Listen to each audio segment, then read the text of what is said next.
Let's think about all the safety hazards you face in this job. What's the number one? Getting stuck. Yeah.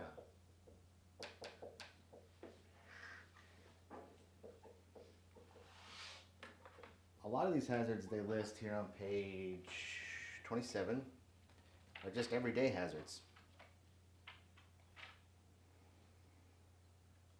Like latex sensitivity. I guess it may be not considered everyday by everyone, but it's more common than probably um, radioactive, right? But in a hospital, you got all these things that you need to worry about. So number one is sharp injuries. And then with that or beside that, we're going to put biological hazards. What do I mean by that, Miss Cheyenne? Maybe like diseases and stuff? Or is that... Diseases are caused by pathogens, right? So infectious agents, including airborne or bloodborne organisms such as bacteria and viruses. Physical, I mean, those risks are here in this building, right? Wet floors and stuff. Sharps. I think that is a test question, though. This is the number one hazard you all face. Sharp injury, just by the nature of your job. Chemicals, like the preservatives within the tubes or some of the stuff that's going to be in the lab, they can be kind of toxic. Why would you come into contact with radioactive stuff? Question mark? Cancer patients? Yeah, you might be drawing blood on cancer patients that are receiving radioactive therapy. Sometimes they'll take little beads that have been radioactively activated. They'll implant those seeds like in the prostate or in the brain, and it will slowly radiate out and kill those surrounding cells. And it shouldn't be too much of a risk just being at bedside with them, but you know, you're walking through halls where that medicine's stored, or you know, I guess there's another way it could be exposed to you. If you've been in a hospital, you've probably seen a picture like the one on page 32, the bottom. Yeah. I believe that same one is used for X-ray hazards.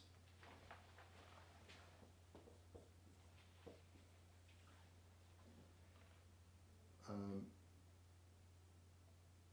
guess it's not really important if it's a gamer. So what about this? Can you understand why that would be a problem for you in the hospital? What if the lab is next to the MRI machine and you're walking by that door every day? Mm-hmm. Hospital employees who are involved with that machine or that stuff are going to be wearing badges, dosimeter badges, to measure their exposure to X-rays. Especially if someone's pregnant or something too. It makes a difference. Every little bit counts. So that's another possible way you could be at risk. Electrical, obviously, fire explosive. Fire is a little more than usual because oxygen is used in hospital settings and nursing homes and other areas, and O2 is extremely flammable. There's other gases like nitrous oxide. That's the funny gas you get at the dentist.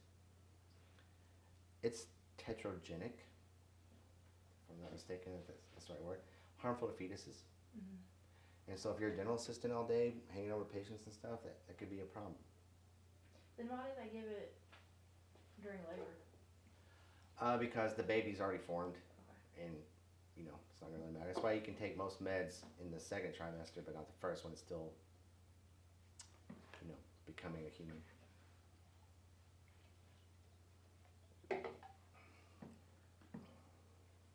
Is it really worth it? Is the question. Does it really work? Yeah, it didn't do anything for me. It made me angry. So, well, some of the ways we protect ourselves from these are hand washing. Hand hygiene is what I'm going to abbreviate that as. We got PPE like gloves, gowns, mask, goggles, plastic vials or vacuum container tubes rather than glass ones. Pretty big bonehead idea to use a glass tube to collect blood in, because if that falls and breaks, then you've got to pick up glass covered in blood, right? There still are some glass ones that are out there in circulation, but most of them should be like a plastic or some sort of not so easily broken. When you're working in this setting, you should not be eating or drinking. I'm breaking that rule right now. You know, I was just handling some vials and I threw them away in a corner and drinking some Mountain Dew, technically. You don't want to let anything hang loose. It might get caught in like one of those things. So whenever you go to clinicals, it's important you're able to tie up your hair, especially if you're in the hospital. You don't want to like lean over a patient, draw their blood, and your hair is just all in their dirty linen and stuff, you know. Yeah, and then some patients, it's like their mind, they'll grab a hold of it. Oh yeah, Yeah, that too. there's a few instances. I don't really ever worry about them pulling my hair, but I do approach almost every patient kind of like ready to, you know, dodge them. You never know. But eating and drinking in the lab's a big problem. Big no-no. And protecting your feet, obviously, yeah. So you can't wear like Crocs or anything. Closed-toed shoes with a heel. And then pretty much anything that brings your hands to your face, if you look at page 28, that not only does it include eating and drinking, smoking, you know, scratching your eyes, putting on makeup, putting on lip balm. You risk bringing some pathogens to your face and ingesting them whenever you do that in the lab. Don't run. Don't run with sharps. That's how I'm going to sum up the next two paragraphs on 28. Does everybody understand what's going on in this picture at the bottom? Yeah, how to pick up properly. Can you tell me why A is wrong and B is right? You're lifting with your back and not your knees. Okay. I'm not going to go into that anymore then. Do you understand that? Mm-hmm. Do I understand it? Yes. Do I practice it? No. Right. Let's read this paragraph on the right side on the bottom of 128. The safety feature must be activated as soon as the needle is removed from the vein, unless it is in a vein. Unless it is an in-vein safety activation device. I'm not sure exactly what that is. I have a feeling it's the kind of needles that you all can use that you push and a spring goes, brings it back. Never detach the needle from the plastic tube holder, right? Mm-hmm. Because this will expose rubber-covered needle that punctures the tube at the bottom. The needle vacuum container unit is disposed of in its entirety in the sharps container. That just means the needle and the hub go in that thing. A used needle should never be removed from a syringe by hand, and you should never bend or break a needle. Sharps have to go in puncture-resistant containers. Let's see, we were doing surgery on an old lady where she was getting some dental implants, and at the end of the day, it was an all-day thing. At the end of the day, I was taking all the garbage and I was carrying it, and I got a needle it got me right in the thigh.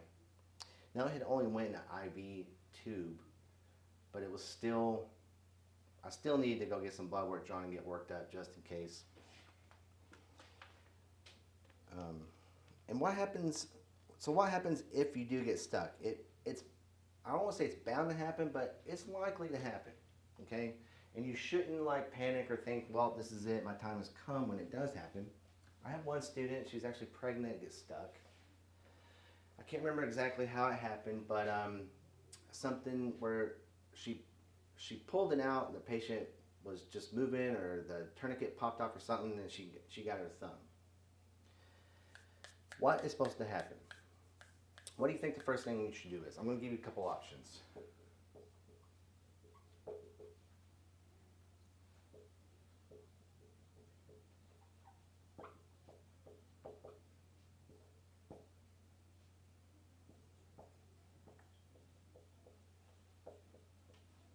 Which one of those do you think is the very first thing you should do? Wash. That's right. And then the next one would be to report it. You shouldn't need to call 911 unless it I don't know, somehow removed your finger. And even then I would say just go to the hospital. Priority in a hospital. It's cheaper to drive yourself than to get an ambulance. There's another step that your book really doesn't list, which kind of makes me surprised. If you look on page 29, it gives you a 1, 2, 3 thing here. Immediately flood the exposed area with water for 10 to 15 minutes. Then clean the wound with soap and water or a skin disinfectant. So what's happening if I puncture myself with a needle and I'm flooding it with water? What's the science behind that? When you're getting all of the other person's blood and stuff off. Right. There could be pathogens on the outside that might be carried in or taken up here or something, so we want all that to be gone. I've always been taught if I get stuck to immediately go to the sink and turn on the water and start flushing it, but I'm also expressing some blood out. That way if the needle were to carry thing in there, I could potentially be getting some out too. So I would say squeeze the blood out and flush it, then soap and water, and then you immediately report it. That's a good test question.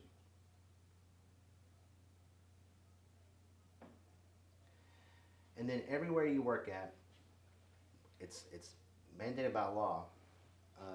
There should be an exposure control plan in place. So what happens if you're exposed to a bloodborne pathogen? And they usually involve making you go see someone that's going to take care and log all this stuff, because it has to be logged, right, reported and being counted by the government.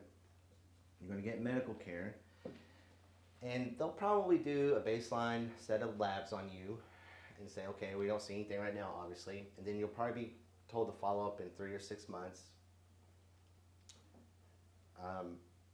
If the patient is HIV positive or something like that and they know about it, they might prescribe you some sort of antiviral drug. I can't say for sure, that's pure conjecture. But if it happens while you're in clinical or in here, you got to make sure you're doing the right thing, especially in clinical. Like if you get stuck, she went and told the lab manager. Well, the lab manager immediately made a report and called me and said she was doing everything right. She wasn't like on her phone. She wasn't using the wrong needle. And so if that's the case, you're doing everything right, then you'll continue, you know. Otherwise, you'll probably get fired from the clinical aspect of it if you're doing something kind of silly. Do y'all have any questions about that? Some phlebotomists may be especially tempted to cut corners, safety corners. Especially as you get more confident and comfortable in your skills. But you should always respect those needles like you would respect a gun or something else that's like a snake or something dangerous that you're handling. And I'm guilty of, what's it called when you, not apathy, but complacency. Don't take risks that's not warranted.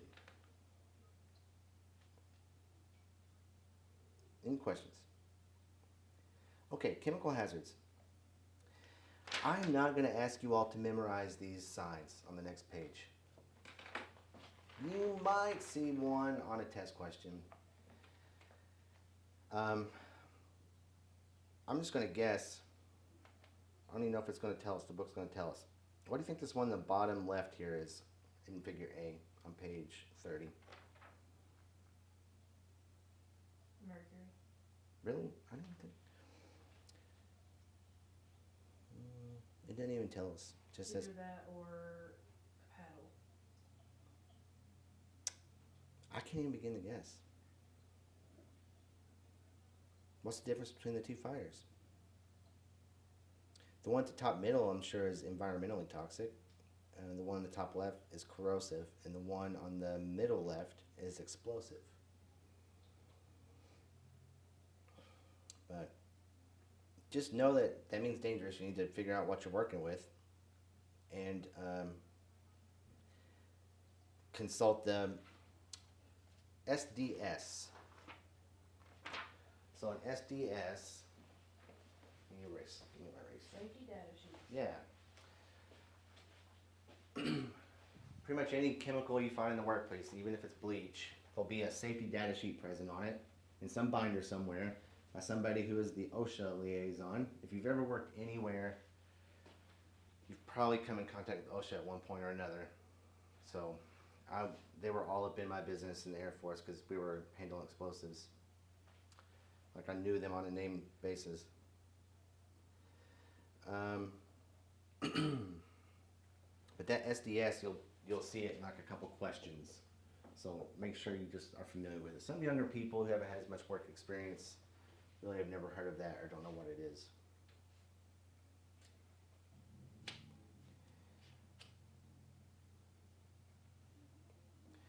You might be faced with the task of adding some sort of reagent or mixing some sort of chemicals in the lab.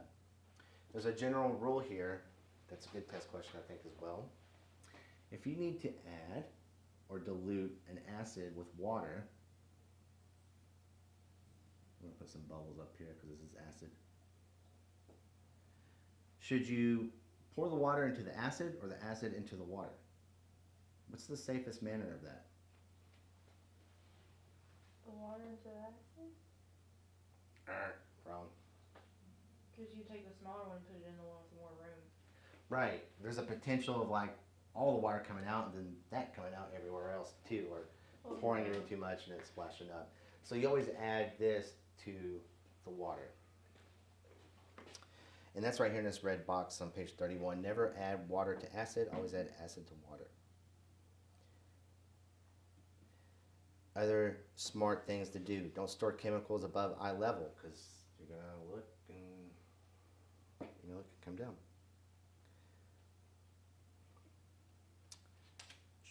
Wear your protective equipment.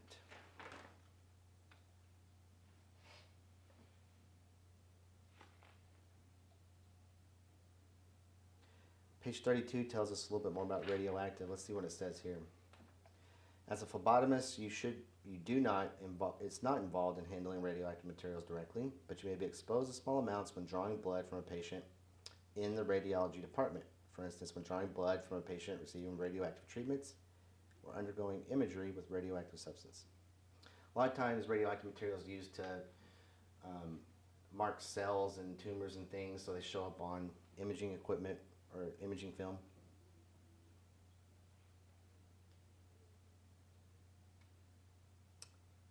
Electrical hazards. Do I need to really expose them or expound on that?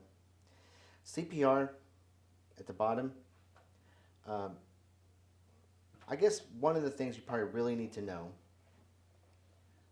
we're not going to train and become certified in CPR in here, but one risk you do run in handling patients is them passing out.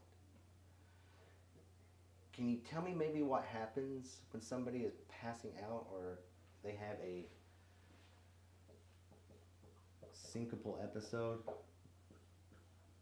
Syncope is what it's called. It's a medical term for fainting.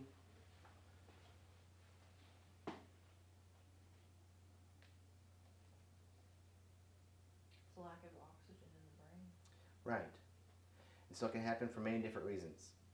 It might just be like a vasovagal response where their brain they just pass out. They saw the blood. Maybe their blood pressure drops. So there's not enough blood in their brain and therefore not enough oxygen in your brain decides to quit. Well, if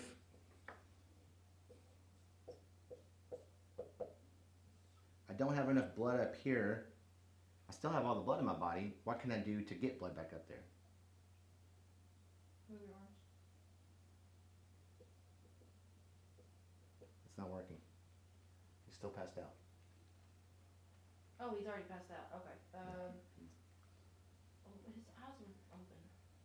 That's better. CPR. How about, he just passed out. He's not dead. Oh, we'll give him oxygen. How about we just turn him over? That way the blood goes back to his brain. Or we get their head and their legs above their heart. So if somebody passes out, the idea is to lay them down and to get their legs elevated. That way all that blood will run back up here where it can help them more than it did when it was in their legs. This looks different for everybody. Like one time I was coming out of the dining room, I had this lady sat down in the library in the nursing home I was in. It was a real fancy one. And she was just like this. I thought she was dead. I couldn't really detect any breathing. Her pulse, I couldn't feel a pulse. And I ran, got the blood pressure cuff and stuff, and I eventually felt like something thready going on in her wrist, and she started shallow breathing. And man, I just couldn't get her to wake up. This was going on for like what seemed like an eternity. It was probably 3, 4, 5 minutes. And it finally dawned on me when I got a blood pressure reading on her. It was like, I don't know, 60 over 40. I was like, oh, she's got low blood pressure. She's syncopal. And so as soon as I laid her down and got her legs up, her color got better. She got better. She woke up and was fine. But I thought she was in cardiac arrest. You know, like when you see somebody like that in a nursing home, you think, oh, they're need CPR. So just remember that. You might very well be faced with that. What's another risk or another potential issue you've got when handling patients over there in the chair? Not just passing out, but think of other things that can happen, emergencies for people. What if they puke? Yeah, that's a good one.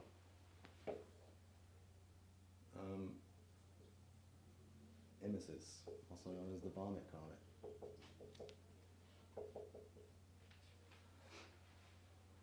Not really a medical emergency, but it's definitely some sort of emergency. What about seizures? Seizures are a problem. You never know who's going to have a seizure. Well, sometimes you might. Okay, what do we do if somebody starts having a seizure? Remove the needle, because we don't want you to get stuck and we don't want them to get injured. And the main goal is to protect their head. So it might mean trying to get them out of the chair and onto the floor, but that chair is made to where if somebody passes out in it, they're going to be able to take that ride right there. You know what I mean? That's why something comes down. So you also want to remove or loosen any restrictive clothing or jewelry. Jewel, I can never spell this word. Necklaces. Potential ligatures. Necklaces and things can get wrapped up and cause problems, so you want to try to remove that if you have to, and then protect their head, and that's it. You just wait for help, or you wait for the seizure to end. You might need to go get help or activate the help, but you're not going to be putting a stick in their mouth or trying to keep them from swallowing their tongue, nothing like that. Just protect their head, make sure that they're not going to constrict their breathing in any way.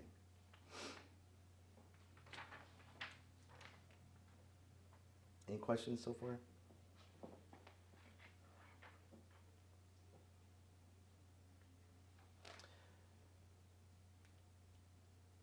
Couple good acronyms to know. It's not testable material, I don't think.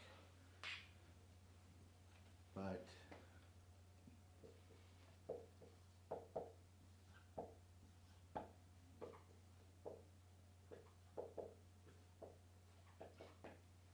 in terms of a fire, race and pass.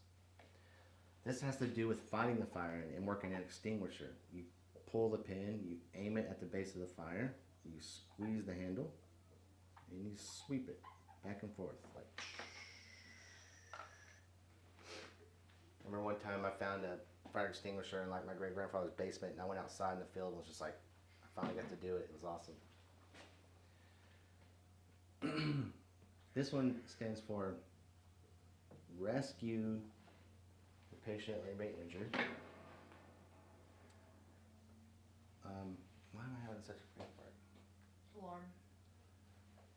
Yeah. Sound the alarm. Call 911 or pull the alarm. Contain the fire. Shut the doors or whatever you got to do.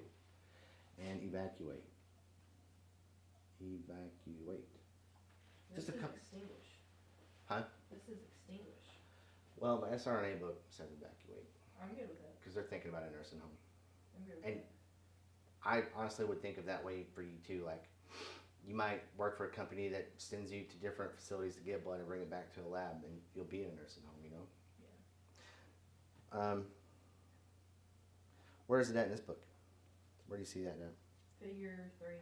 It's on the race card. It's above the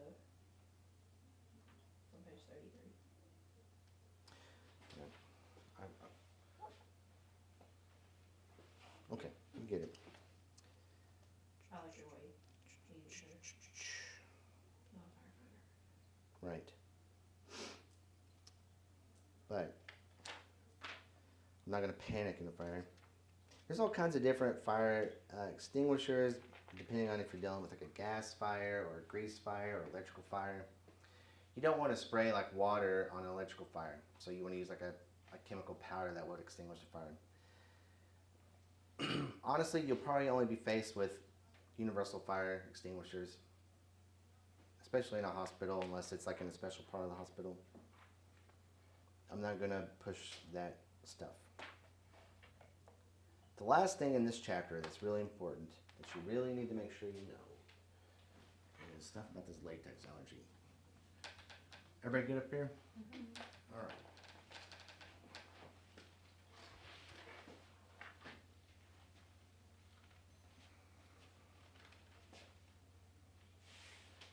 So a small part of the population is, well actually let me start from the bottom up.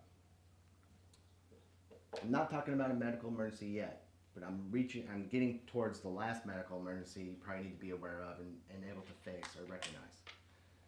There's this thing called contact dermatitis. April's probably reading it right there, but Shane, can you tell me what that suffix means right there? Itis? Phlebitis? Bronchitis? April, do you know? It's like inflame. Yeah, inflammation. And this is skin. And so this results from the way those gloves are manufactured in the factory. They use different oils and stuff on the machines.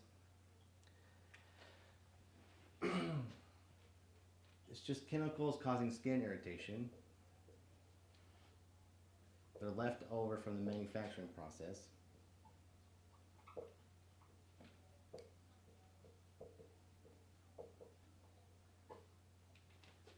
On the gloves that cause skin irritation on you.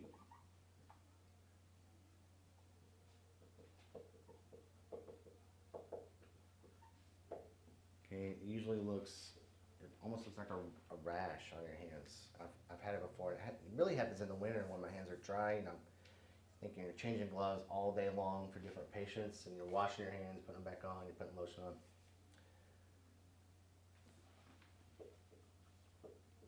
Usually it goes away overnight or in a day or two, especially if you stop wearing gloves. And this can be nitrile gloves, latex gloves, doesn't matter what type. It probably happens more with a certain material than others though. Okay, so this is just the reaction. The next one is allergic contact dermatitis, or allergic dermatitis, if I'm not mistaken. Allergic contact.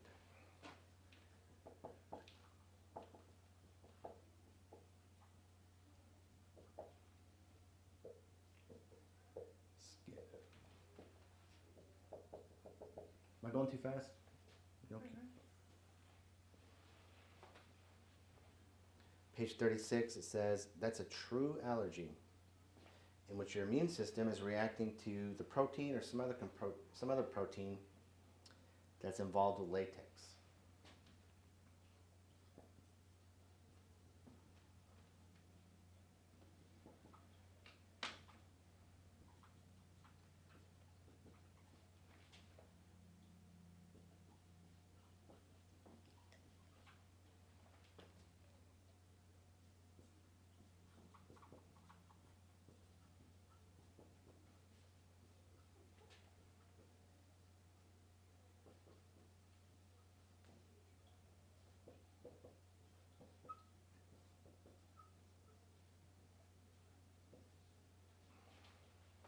Not life-threatening still, but it's a reason to worry.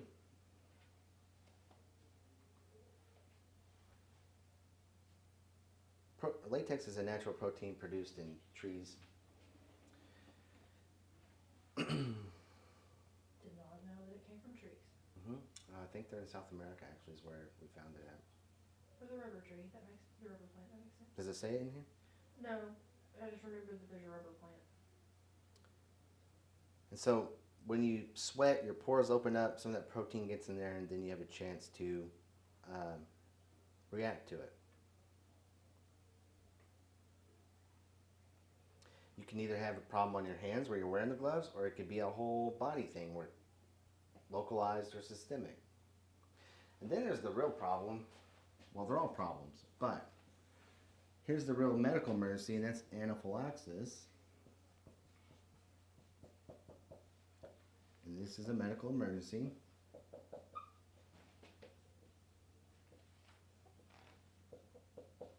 In that movie, My Girl, with Macaulay Culkin, was he allergic to bees, or did he just get overran by bees and died that way? Y'all ever seen that movie? Yeah.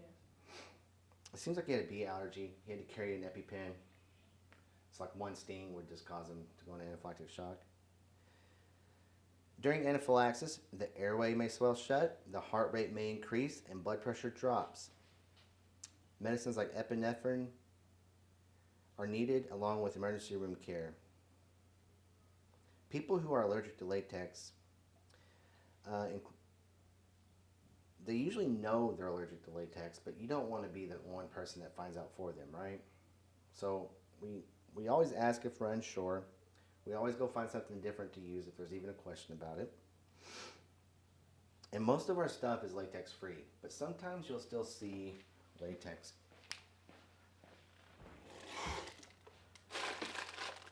So where this needle is actually inserted into this blue part, it needs like a piece of wax or something over it to seal it off.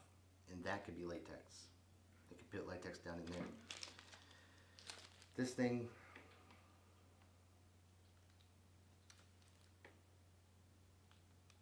does not say latex free anywhere on it. Well, even the stopper and the syringe. Yeah, that could possibly be latex too. It might on the box that the whole, like this comes in a pack of 100 or something. The box might say latex free, but it's not readily seen on here. Airway is compromised, which is a big problem, especially for organisms that need air to live. Increased heart rate. Usually swelling is involved. Same thing that happens like people with shrimp allergies, peanut allergies, and they're really allergic. On rare occasions, nitrile and vinyl, which is what those gloves are made of, can cause some reactions. And sometimes if you're putting on hand lotion, like especially like hand lotion is got a lot of fragrances in it and stuff, and you're putting gloves on, that can cause, the dermatitis.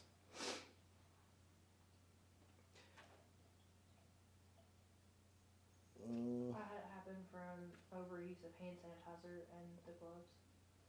Yeah.